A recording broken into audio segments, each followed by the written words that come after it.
Hi there, Danny here from GDL. This is one of the videos that we've previously shot. We've actually chopped it up a little bit to help you out. So this is the removal of the inlet manifold on a Jeep Grand Cherokee on the 3-litre diesel. It's the WK model. In the video we first shot, this is to get to the coolant hose that leaks in the valley, but we're going to chop that little bit off. So this is how to remove just the inlet manifold on the WK 3-litre diesel. And for whatever reason, if you look at the bottom, we'll give you some links to some other videos that show you how to do the repairs that you may need to be taking the manifold off to be doing, such as that coolant hose. There's a little 10mm nut here where my pinky is. There's an 8mm here behind this little wiring Y piece, and just here is the little pyramid nipple thing for the engine cover. That's a 13mm. Take all three of those out. Then you want to take these two hard lines off. You've got to be really careful with these, they're plastic. These are the thing that will break if you're not gentle. So you unclip these, you've got to push on either side and pull up. And then you've got to swing them over the other side of the engine without breaking them.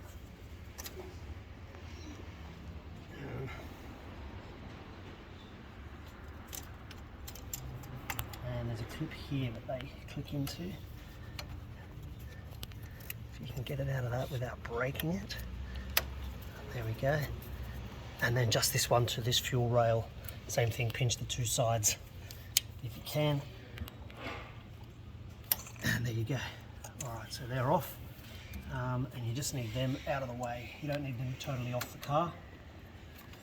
You just got to, without breaking them, manhandle them. So you don't want to turn the ignition on now that we've got the fuel system open. So you take all of these off and be sure not to bend them as you're feeding them out, because you're going to have a horrible time putting them back in. While you're there, you can unclick all your injectors, because you need to pull the wiring loom out of the way as well. So there we go. So this end is 17mm, at the fuel rail end is a 19mm.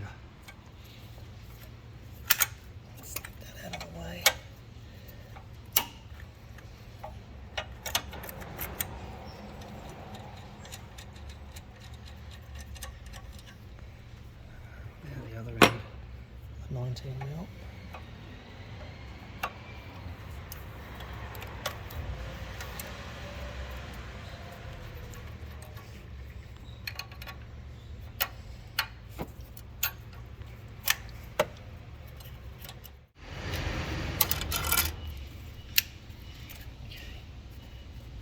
So we get that out of the way without snapping anything. Main bit of wiring harness for the fuel rail pressure sensor. It's got this dopey plastic safety thing, like someone's going to accidentally unclip that. Okay. There's two fuel lines here on the high pressure pump, one on the underside here and one over here. You need to take them off as well. Same thing, just 19mm.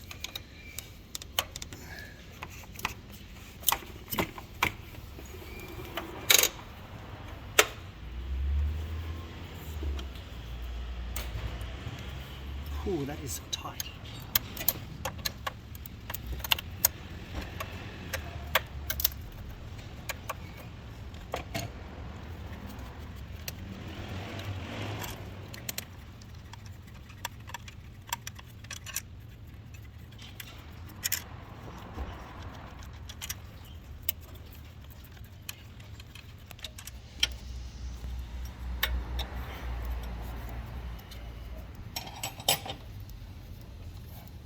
Undo your injector harnesses on this side. Just gives you a bit more space to work with. Pull your fuel lines out.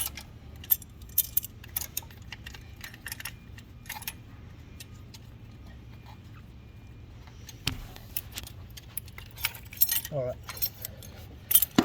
Now you're left with the longer hard lines that are running from the pump and crossing them over.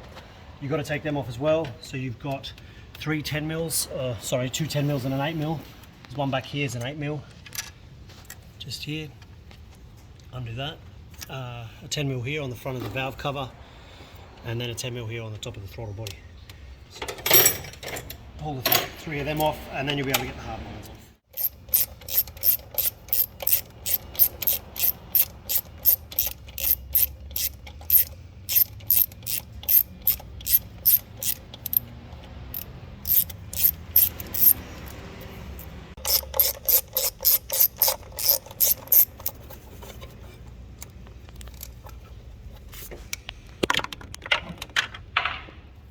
This main diesel line to the fuel rail you can leave by just tucking over to the side here.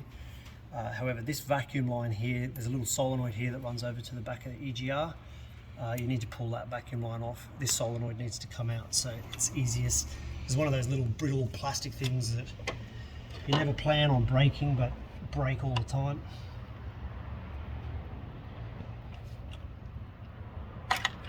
There we go. Eat my own words, it didn't break. Great success.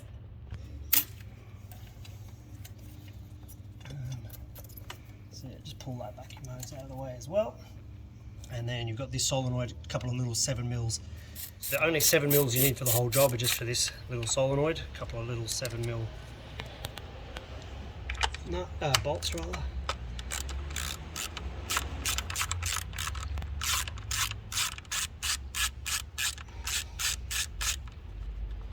Ooh. Same thing, you do not want to break this, this is expensive. Next you want wiring harness or loom, whatever you want to call it.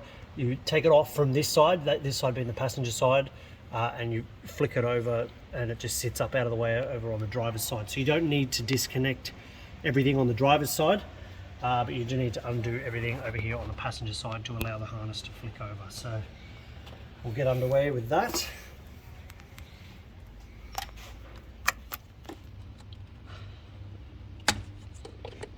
Ta-da!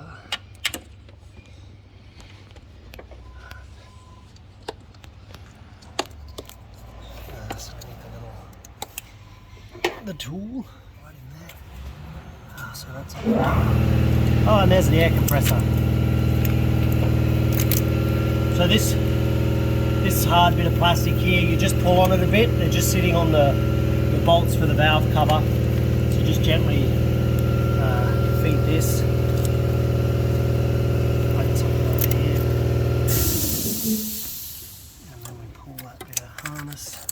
Up,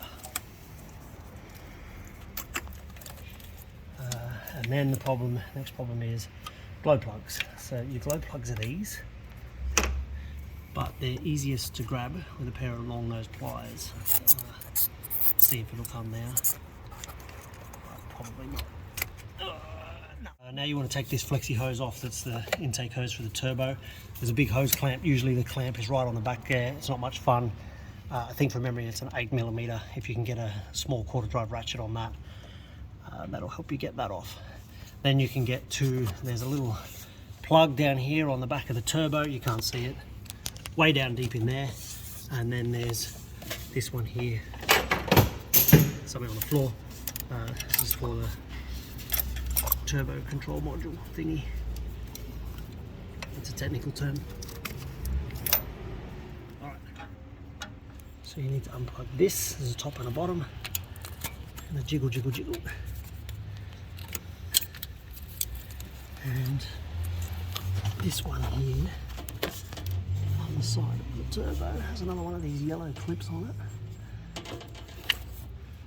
Although, everything off on this side except the glow plugs and this silly clip, which I'm about to pop off.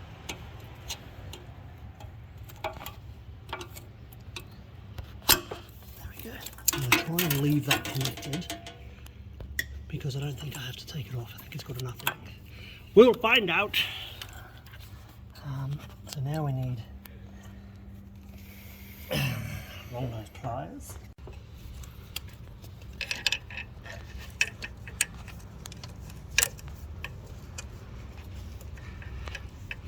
These are tight. You're supposed to just pull on them.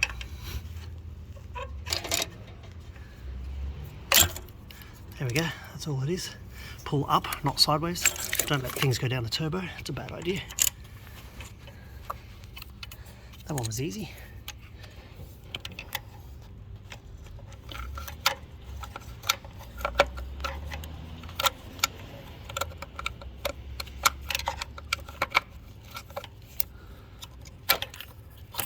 All right.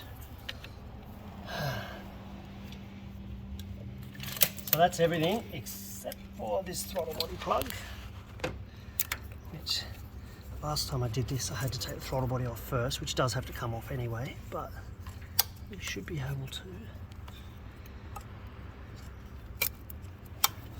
pop this off. There we go. Pop that in. This side is off. So now take your glow plugs out of the other side. Sorry, glow plug harness, not the glow plug itself.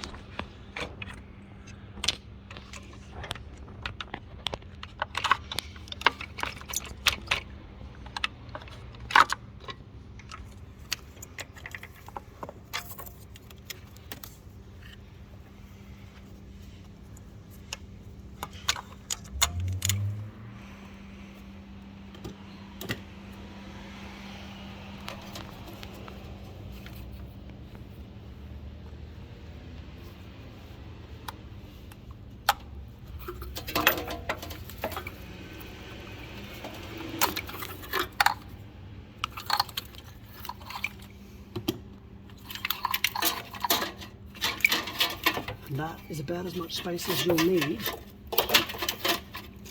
as far as wiring is concerned. It doesn't look fantastic, but trust me, you don't want to spend another day taking the rest of the harness off. So that's out of the way. This is out of the way. Next step is throttle body's got to come off. And this turbo inlet, there's two 5mm Allen keys down here, deep down in the valley of the shadow of death. Why they use Allen keys is totally beyond me. Yeah, all right, let's do that next.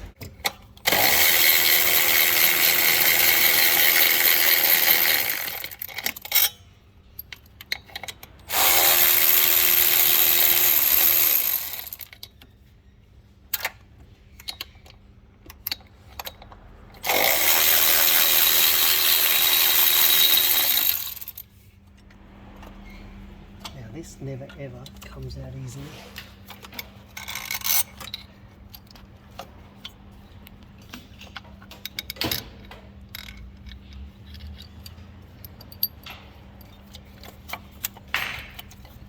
This bracket comes off first, gives you a bit more space.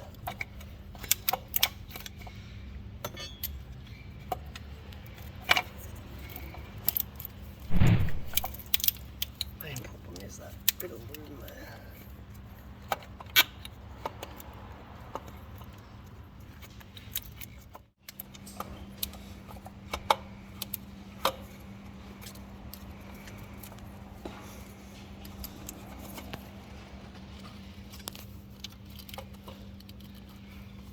Yeah, it's easier to undo that plug.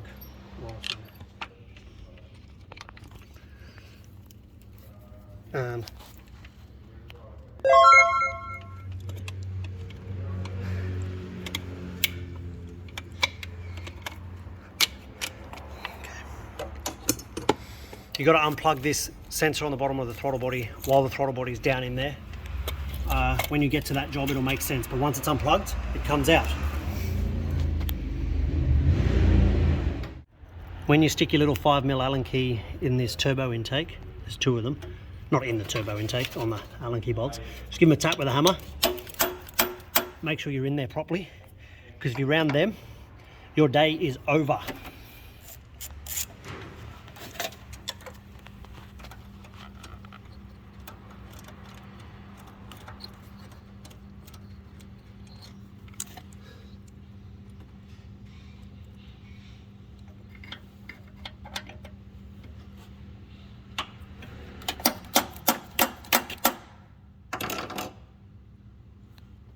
Where did I stick my doohickey?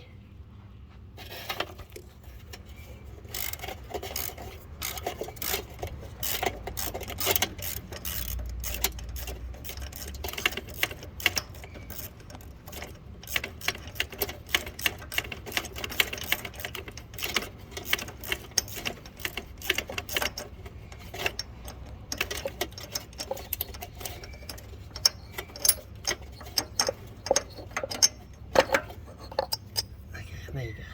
Don't drop anything down there either. The most challenging part of this, apart from the throttle body, which we've now lost our temper at, is these silly little Torx bolts that hold the two fuel rails in on either side. If you can get a small Torx bit in there, it will come undone, but you tend not to have the space. So the trick here is you need a chisel and a hammer, or a screwdriver with a metal shank the whole way through it, which is how we do it, and then remove these and replace them with normal hex head bolts for the next sorry git that has to do the job. I'll show you how to do it, but you've got to be super careful you don't miss and slip with your chisel. You'll sink a hole through your plastic inlet manifold, and then your weekend's over as well.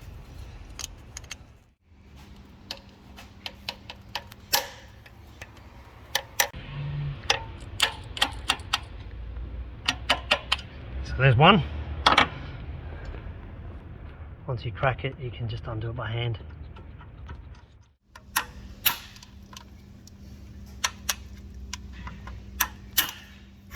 Man, the back of my knees are burning.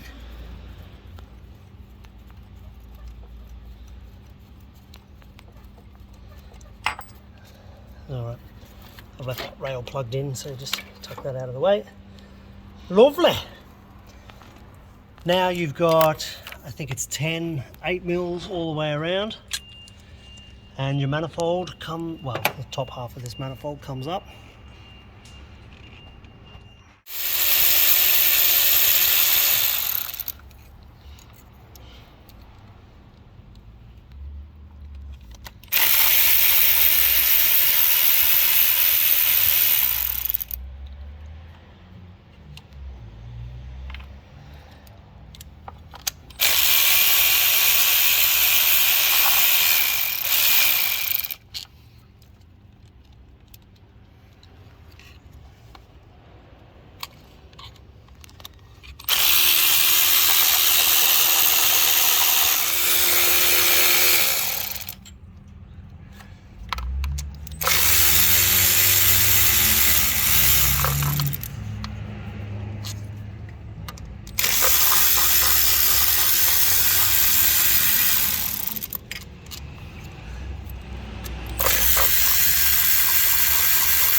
One manifold off. Is that hose leaking after all of that?